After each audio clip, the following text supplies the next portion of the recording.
Assalamualaikum warahmatullahi wabarakatuh. Bismillah.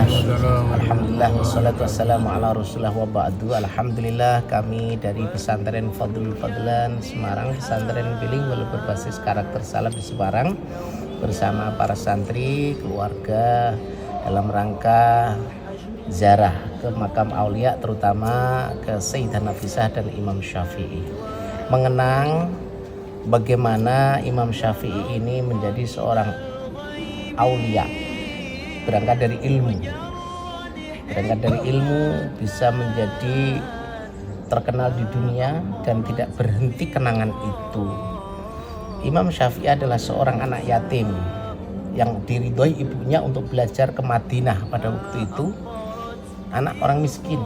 Kemudian sampai Madinah untuk belajar kepada Imam Malik, masih usia di bawah usia belajar untuk keluar negeri, dan kemudian tidak memiliki biaya untuk membeli buku saja tidak bisa. Sampai Madinah ditanya Imam Malik, "Hai anak kecil, kamu kenapa nggak nyatat ketika kamu belajar? Yang lain pada mencatat." Jawabnya, "Aku nggak punya pen untuk membeli pen, tidak punya duit untuk membeli buku, tapi cerdas. Tapi kami menguasai apa yang engkau sampaikan ya Al-Imam." Bahkan telah hafal Al-Mu'atta yang dikarang oleh Imam Malik. Maka kemudian si Imam Syafi'i kecil itu dari kecil sudah hafal Quran dan sudah hafal Al-Mu'atta yang dikarang oleh Imam Malik. Kemudian menjadi anak kecil yang alim, sudah menjadi anak kecil yang dikenang, yang murid-muridnya adalah orang-orang tua. Kemudian pindah ke Irak, berguru ke madhab Imam Abu Hanifah.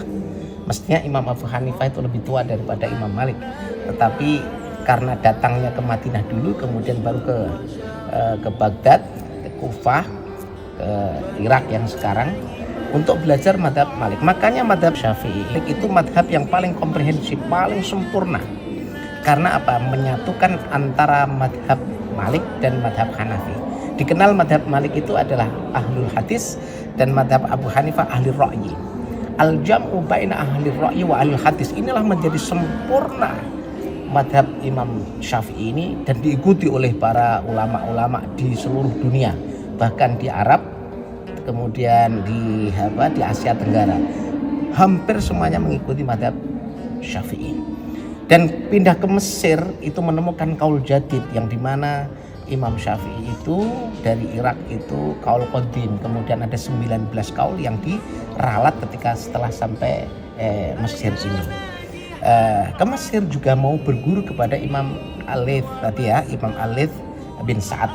Tapi ternyata sampai Mesir sini beliau sudah wafat. Lah, Imam Al-Laits bin Sa'ad itu seandainya memiliki murid, maka akan menjadi madhab yang keempat.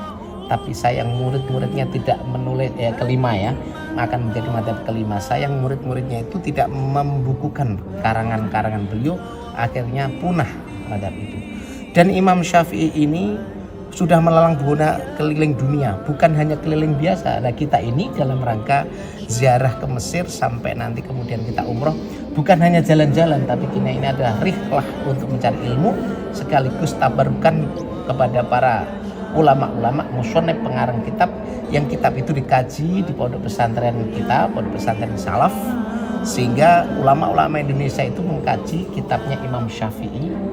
Dan rata-rata pesantren-pesantren kita di Indonesia mengikuti madhab Imam Syafi'i, dan kitab-kitab yang karangan beliau sudah seluruh dunia. Dan alhamdulillah di Indonesia pun juga kita semuanya mengikuti madhab Syafi'i.